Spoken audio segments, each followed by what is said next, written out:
Hormuz প্রণালীতে যুক্তরাষ্ট্র ও ইরানের মধ্যেকার ভূ রাজনৈতিক উত্তেজনা এবার নতুন মাত্রা পেয়েছে। মার্কিন বাহিনী ওই অঞ্চলে কড়া নৌ অবরোধের অংশ হিসেবে ইরানমুখী ও ইরান থেকে ছেড়ে আসা অন্তত 118টি পণ্যবাহী জাহাজকে মাঝপথ থেকে ফিরিয়ে দিয়েছে।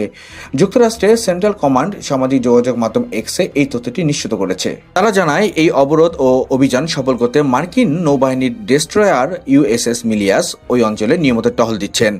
মার্কিন এমন কড়া পদক্ষেপের মধ্যেই ইরান নিজেদের জলসীমা দিয়ে 28টি তেলবাহী ট্যাঙ্কার ও কন্টেইনার জাহাজকে হরমুজ প্রণালী অতিক্রমের অনুমতি দিয়েছে।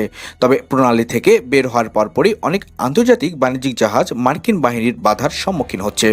মধ্যপ্রাচ্যের অন্যতম গুরুত্বপূর্ণ এই সামুদ্রিক রুটে এমন অস্থিতিশীলতা ও নিরাপত্তাহীনতার জন্য সরাসরি ওয়াশিংটনকেই দায়ী করেছে তেহরান।